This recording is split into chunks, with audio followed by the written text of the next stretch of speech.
Hello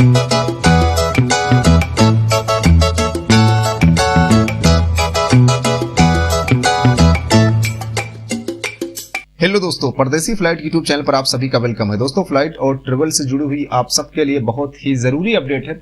corona virus का नया variant Omicron की वजह से दुनिया भर में इस समय एक बार फिर उथल पुथल मचनी शुरू हो चुकी है और फ्लाइटें बंद होने का सिलसिला भी शुरू हो चुका है। अभी तक जो लेटेस्ट अपडेट आ रही है फ्लाइट बंद होने के हवाले से, उसमें सऊदी अरबिया ने अफ्रीकन कंट्री से फ्लाइटें बंद की है। इसके अलावा कुवैत ने, कतर ने, यूएई ने, कनाडा ने, ऑस्ट्रेलिया ने, जापान ने और भी कई सारे देशों ने अफ्रीकन जो कंट्री है, साउथ अफ्रीका, नामीबिया, इसके अलावा जिम्बाब्वे, बोत्सवाना, मोजाम्बिक, मालावी, तो इन तमाम तर देशों से फ्लाइटें बंद की जा रही है। अब जो लेटेस्ट अपडेट आई है वो मोरक्को की तरफ से आई है। दोस्तों, मोरक्को ने सभी देशों की अंतर्राष्ट्रीय फ्लाइटों को 2 हफ्ते के लिए बंद कर दिया है। ये लेटेस्ट अपडेट मोरक्को की तरफ से। मोरक्को ने अफ्रीकन कंट्री के साथ साथ दुनिया भर के जितने भी देशों के साथ उसकी फ्लाइटें संचालित हो रही हैं, सभी फ्लाइटों को स्थगित कर दिया गया है 2 हफ्ते के लिए। तो बहरहाल दोस्तों, ये बहुत ही निराशाजनक खबर आ रही है जिस तरीके से फ्लाइटें बंद होना शुरू हुई है। और अब लेटेस्ट अपडेट के तहत मोरक्को ने भी सभी देशों की फ्लाइटों को 2 हफ्तों के लिए बंद कर दिया है। इसके अलावा दोस्तों, थाईलैंड ने भी 8 अफ्रीकन कंट्री पर पाबंदी लगा दी है, फ्लाइट की आवाजाही पर रोक लगा दी है। फिलीपींस ने भी 7 अफ्रीकन कंट्री को रेड लिस्ट में डाल दिया है और फ्लाइटों पर पाबंदी लगा दी गई है। और अगर बात करें भारत की दोस्तों, तो भारत बेहद सतर्कता के साथ में कदम उठा रहा है और बहुत ही सावधानी बरत रहा है। कल एक बार फिर गृह मंत्रालय की मीटिंग हुई है जिसमें विदेश मंत्रालय के, इसके अलावा स्वास्थ्य मंत्रालय के, सिविल एविएशन मंत्रालय के तमाम आला दर्जे के अधिकारी शामिल हुए हैं, जिसमें एक बार फिर गृह मंत्रालय इस पर रिव्यू कर रहा है, सिविल एविएशन इस पर रिव्यू कर रहा है कि 15 दिसंबर से फ्लाइटें खोली जाएंगी या नहीं खोली जाएंगी। 2 दिन पहले ही पीएम नरेंद्र मोदी ने रिव्यू करने के लिए कहा था, तो कल गृह मंत्रालय ने इस पर एक बार फिर चर्चा की है कि अभी 15 दिसंबर से रेगुलर नॉर्मल फ्लाइट खोलने लायक हालात है या नहीं है, क्योंकि नए वेरिएंट की वजह से कहीं ना कहीं पर चिंताएं बढ़ी हैं और फ्लाइटों पर असर हो सकता है। तो बहरहाल 15 दिसंबर से फ्लाइटें शुरू होने के चांस बहुत कम नजर आ रहे हैं। जो रेगुलर फ्लाइटें हैं उनके खुलने की उम्मीद बहुत ही कम है।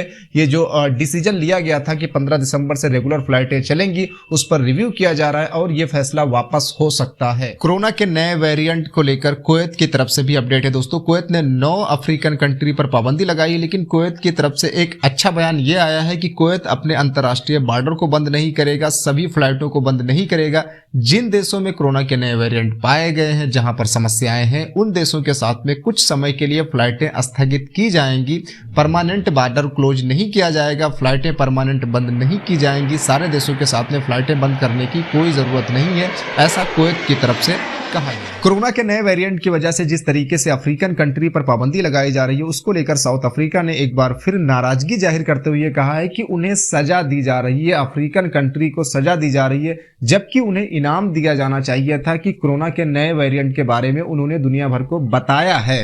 तो साउथ अफ्रीका ने एक बार फिर दोस्तों नाराजगी जाहिर करते हुए कहा है कि उन्हें सजा दी जा रही है, बेवजह फ्लाइटों को बंद किया जा रहा है और प्रतिबंध लगाया जा रहा है। आईटा की तरफ से और डब्ल्यूएचओ की तरफ से भी इसकी आलोचना की गई है। डब्ल्यूएचओ ने कहा है कि हम अफ्रीकन कंट्री के साथ में इस तरीके से पाबंदी लगाना ठीक नहीं है। आईटा ने भी कहा है कि ये पाबंदियां ठीक नहीं है और उपाय किए जाने चाहिए, पाबंदियों से कोई हल नहीं होने वाला है। अगली अपडेट दोस्तों इंडिया सऊदी फ्लाइट को लेकर है। तो इंतजार की घड़ियां खत्म होने वाली हैं और 1 दिसंबर से इंडिया सऊदी फ्लाइट पुनः बहाल होने जा रही है। काफी लंबे अरसे के बाद शुरू होने जा रही है। कुछ कंडीशन है, कुछ शर्तों के साथ में ये फ्लाइटें शुरू होंगी, जैसे कि अगर आप इंडिया में वैक्सीनेटेड है तो आपको सऊदी अरबिया में 5 दिन क्वारंटीन होना होगा। अगर आप सऊदी अरब से वैक्सीन की दोनों डोज लगवाकर इंडिया में छुट्टी पर आए हुए हैं तो आपको क्वारंटीन नहीं होना होगा, डायरेक्ट आप जाएंगे। इसके अलावा अगर आपने सऊदी अरब से वैक्सीन की 1 डोज लगवाई है तो आपको 3 दिन सऊदी अरबिया में क्वारंटीन रहना होगा। तो कुछ नियम और शर्तों के साथ में ये फ्लाइटें शुरू होंगी और फ्लाइटें महंगी भी होंगी, क्योंकि फ्लाइट के टिकट और प्लस इंस्टीट्यूशनल क्वारंटीन 5 दिन का, ये सब